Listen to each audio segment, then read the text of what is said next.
The Five Arrows, how Mayor Amschel Rothschild forged the dynasty in a Frankfurt ghetto. The history of the modern world is often told through the clash of armies, the rise of nations, and the policies of prime ministers. But beneath this visible history, a more potent force has always been at work: finance.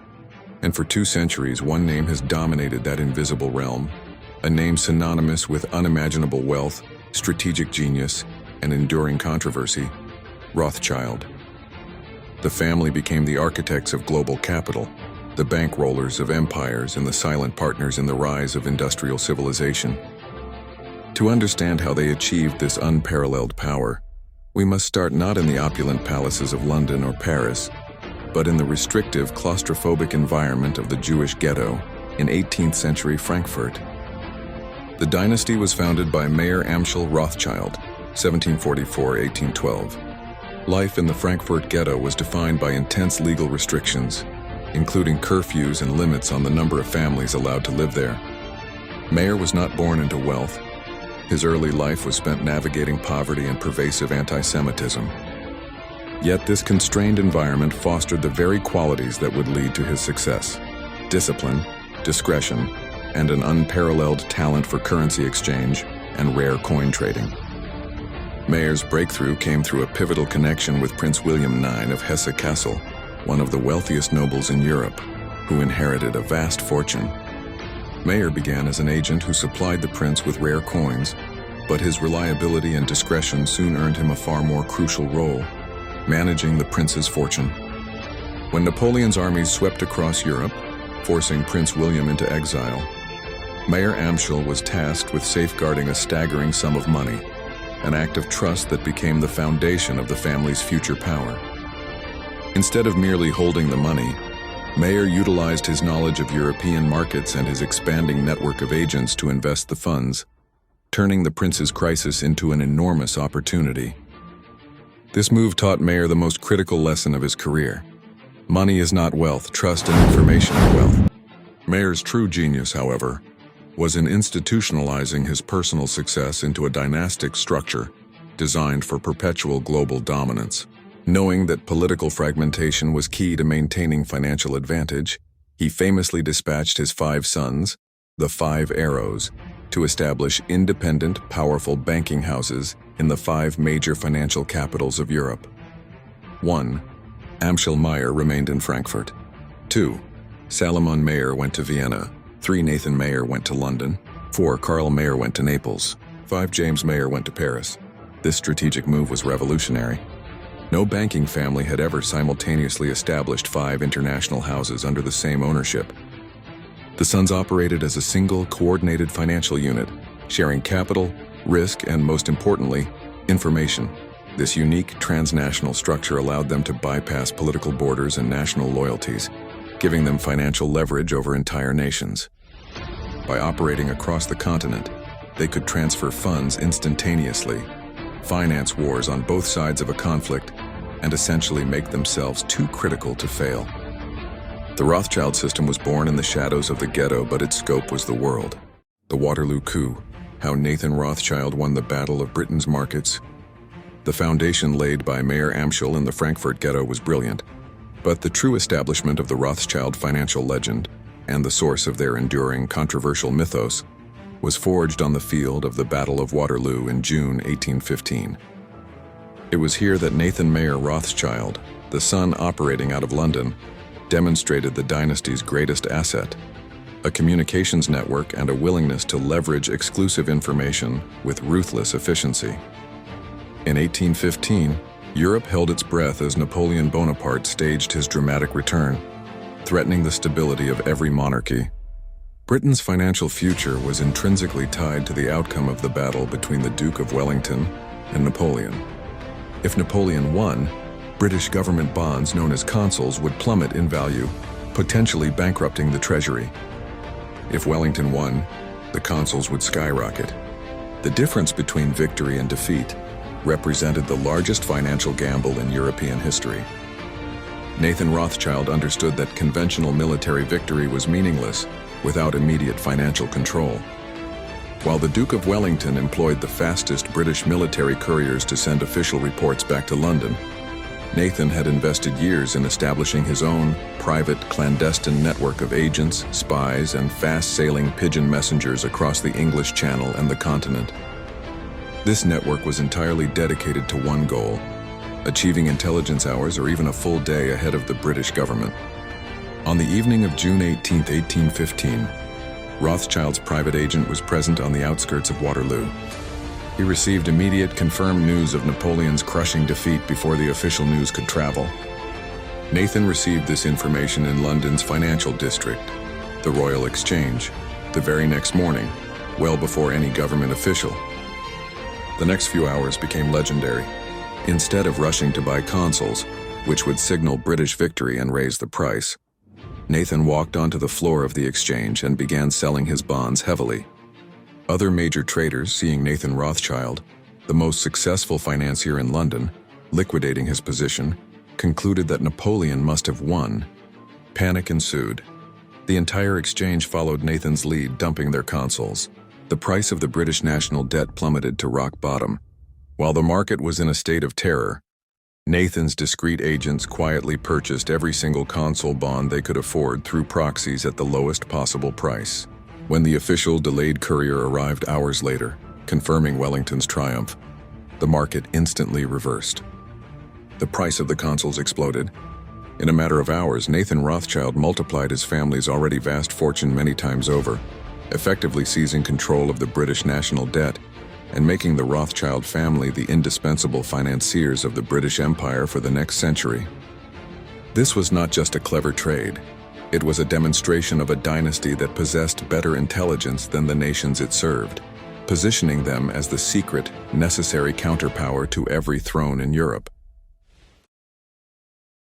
The Central Banking Network: How the Five Arrows Held Europe Hostage with Sovereign Loans. The Rothschild family's triumph at Waterloo was a brilliant, opportunistic strike, but their enduring power stemmed from the architectural genius of their five-branch system. By the 1820s, the Five Arrows, operating simultaneously in London, Paris, Vienna, Frankfurt, and Naples, had effectively created the world's first functioning transnational central bank. This unique network allowed them to transcend national loyalties, pool immense capital, and, most crucially, dominate the market for sovereign loans, placing the financial destiny of entire empires directly into the hands of a single, discrete family. During the 19th century, European states, burdened by the Napoleonic Wars and the accelerating costs of industrialization and expanding militaries, were perpetually desperate for capital. Kings and governments could no longer rely solely on taxation. They needed massive external loans that only the Rothschild network could reliably provide. This situation made the dynasty the indispensable silent partner in every major European government. The power of the Five Arrows was not just their wealth, but their synchronization. If the British government needed a massive loan to fund a colonial venture, Nathan in London could coordinate with James in Paris and Salomon in Vienna. They could pool resources, underwrite the bond issue collectively, and transfer funds across borders instantly and secretly without relying on slow, government-controlled channels. This eliminated risk and guaranteed speed and discretion, qualities that no national bank or competing financial house could match. In an era when international communication was slow and perilous, the Rothschilds operated at the speed of their own, trusted network of agents and couriers. This transnational structure allowed them to practice the geopolitical art of financial hedging. In the 1830s, when the crisis over the separation of Belgium from the Netherlands threatened to ignite another European war, the Rothschilds found themselves in a unique position. They successfully provided loans to both the Dutch and Belgian governments, effectively financing both sides of a potential conflict. By ensuring the solvency of all key players, they simultaneously reduced the risk of widespread destabilizing conflict, which would hurt their investments, and guaranteed that no matter the political outcome, they would emerge wealthier and more entrenched with the new sovereign powers. This maneuver illustrated their core philosophy: stability is profitable, and the Rothschilds would finance the stability required to protect their investments. Their mastery extended beyond mere government finance. The Rothschilds were pioneers in the development of modern infrastructure. Recognizing that railways were the future of continental power and commerce, They financed the construction of vast railway networks across Europe, particularly the critically important lines in France and Austria. By controlling the financing of these strategic assets, they gained influence over industrial development and military logistics, transforming themselves from passive moneylenders into active agents shaping the economic landscape of the entire continent. They saw national borders as inconvenient lines on a map. Their true empire was defined by the reach of their capital and the speed of their telegraph lines, which they also often financed. The geopolitical impact of their lending practices was profound. By choosing when and where to lend, the Rothschilds held a subtle but absolute veto power over the ambitions of emperors and kings. A monarch planning an expensive war or a major colonial project first had to secure the Rothschild blessing, their commitment to fund the undertaking. This quiet financial gatekeeping gave the dynasty immense diplomatic leverage, often forcing European powers toward peace or moderation, not out of morality, but out of necessity. They were the invisible hand guiding the destiny of nations not through political decrees, but through the iron discipline of the debt ledger. The dynastic marriages, how the Rothschilds sealed their wealth and power with inbreeding. To maintain and expand the unprecedented financial control achieved by the Five Arrows across Europe, the Rothschilds employed a strategic mechanism that was as ancient as it was effective: dynastic marriage. Unlike the European royalty they financed, who married across borders to forge political alliances, the Rothschilds deliberately and systematically practiced endogamy, arranging marriages almost exclusively among first and second cousins within the 5 founding branches. This practice, while controversial and subject to moral critique, was the structural key that ensured the dynasty's longevity, cohesion, and absolute financial secrecy. The rationale behind this radical approach was threefold: power, security, and knowledge management. Firstly, power and capital protection. In 19th century Europe, wealth was primarily transferred through dowries and inheritance. If a Rothschild son married a daughter from a non-banking family, a significant portion of the family's painstakingly accumulated capital would flow out of the dynasty's control and into rival families or institutions. By marrying cousins, the capital, and the power derived from it, remained perpetually locked within the family trust. This continuous internal circulation of wealth meant that every Rothschild marriage was, in effect, a major banking merger, solidifying the dynasty's financial base against external dilution. Secondly, unbreakable security and trust. The Rothschilds' greatest asset was their superior intelligence network, which relied on absolute discretion. The information they possessed about wars, treaties, stock movements, and royal debts was so sensitive that its leak could have destabilized nations and ruined the family overnight. Mayor Amschel famously instituted a strict policy: keep the secret. By marrying only within the family, the Rothschilds ensured that every spouse was a trusted participant in the family's business. There were no foreign in-laws, no external agents, and no divided loyalties who could be coerced or bribed to reveal the dynasty's strategic secrets to competing banks or government spies. The family became an impenetrable fortress of information. The systematic nature of this strategy is astounding. Of the 58 marriages contracted by Mayor Amschel's grandchildren, 29 were between first cousins, a clear statement that dynastic preservation superseded social integration. While this practice inevitably led to complex internal politics, it created a unified front against the outside world that no rival banking house could ever match. They were not 5 separate banks. They were one financial brain connected by blood and marriage across 5 major capitals. Thirdly, social and political assent. Despite their immense wealth, the Rothschilds, being Jewish, faced severe social and political barriers in Christian Europe. Intermarriage with the highest ranks of European aristocracy was largely impossible, even with their gold. The internal marriage strategy allowed them to create their own internal aristocracy, a financial royal family that transcended the social restrictions of the nations they financed. They literally bought and earned their way into the nobility, with branches receiving titles like barons and knights from Austria and England. But their true social cohesion came from their exclusive bloodlines, which reinforced the mystique of their unique power.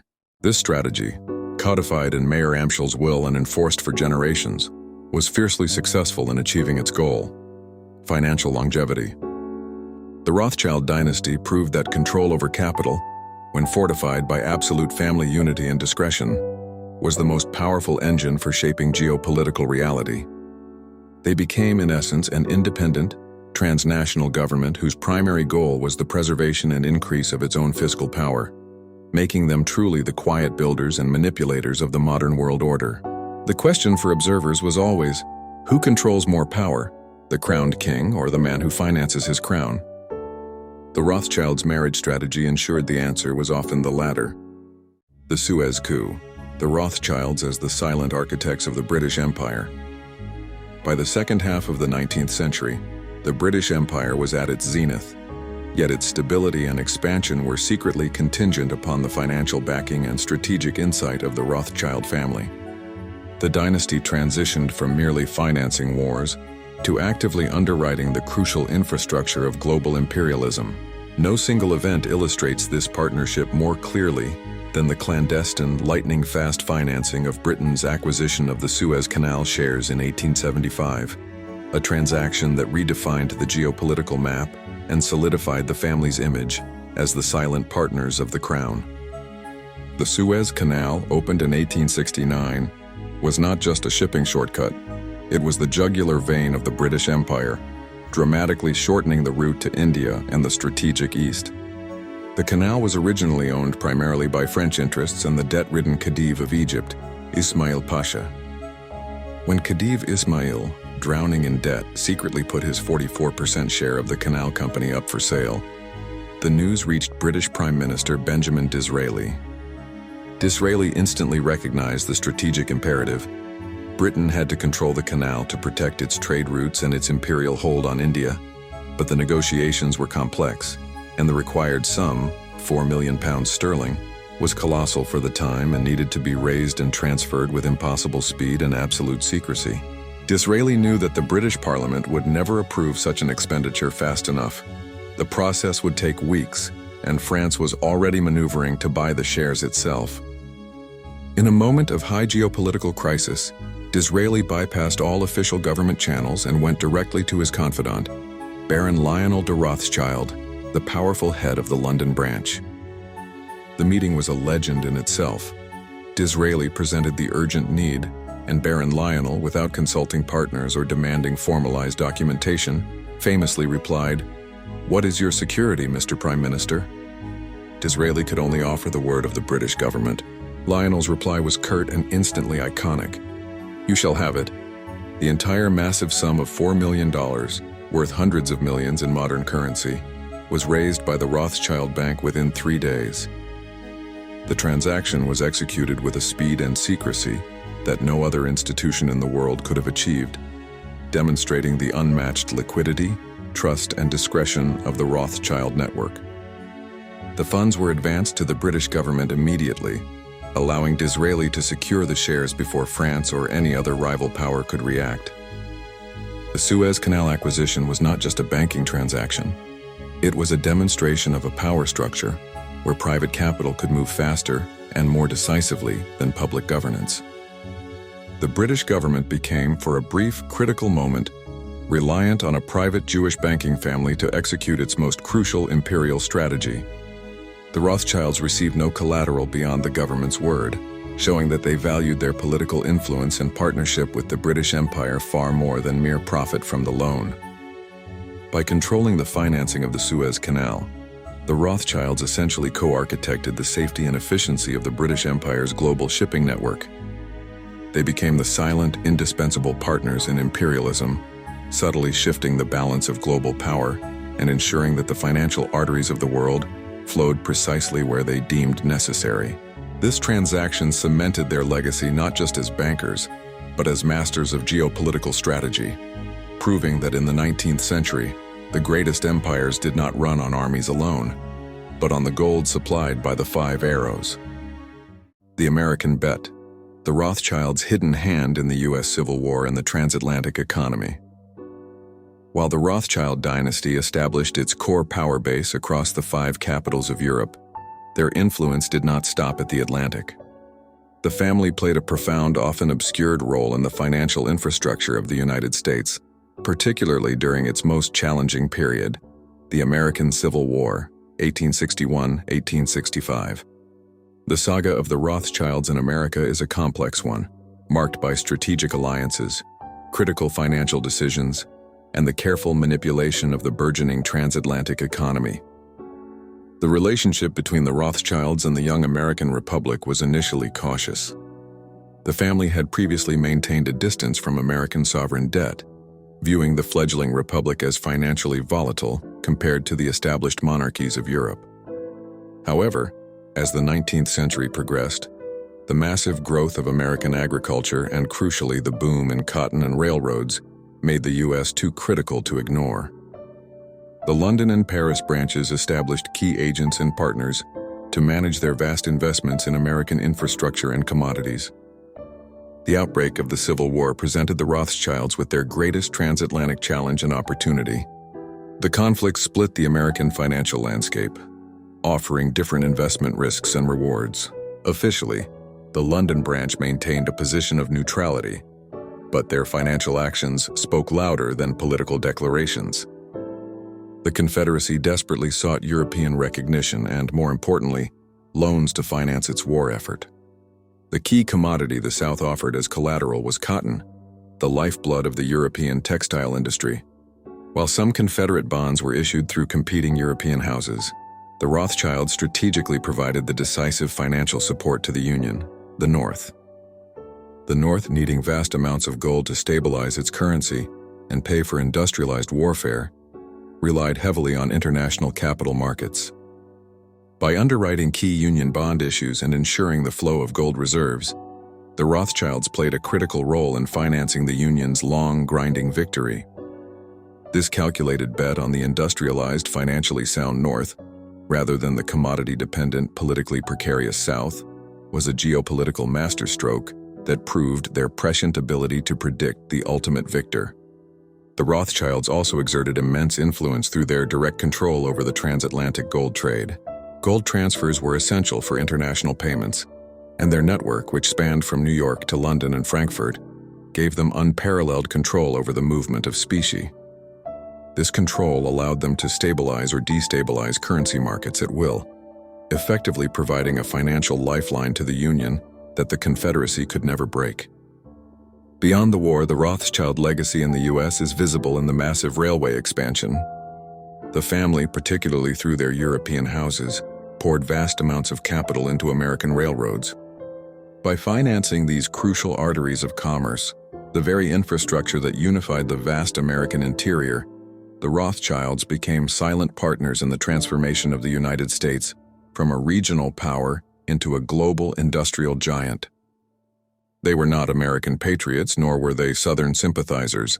They were pragmatic financiers who understood that the future of global capital lay with the stability, industrial capacity, and vast resources of the United States. Their influence guaranteed that the American economic powerhouse was built on European capital, ensuring that the transatlantic flow of wealth and power was perpetually guided by the dynasty's hands. Conspiracy and legacy, the enduring myth, Zionism, and the dynasty today. By the turn of the 20th century, the Rothschild dynasty had achieved financial and political prominence that was virtually unparalleled in modern history. They had transcended their humble origins, navigated revolutions, financed empires, and established themselves as the arbiters of global capital. Yet this very success, their wealth, secrecy, and transnational coordination, gave rise to a pervasive, enduring counter-narrative, the complex, often insidious Rothschild conspiracy myth. Understanding the dynasty's full legacy requires distinguishing between their verifiable historical achievements and the shadowy legends that continue to define them. The enduring myth posits that the Rothschilds are not merely bankers, but the secret masters of the world, a shadowy cabal manipulating central banks, orchestrating wars for profit, and controlling governments from behind the scenes. This narrative took root precisely because the family was so effective at being invisible.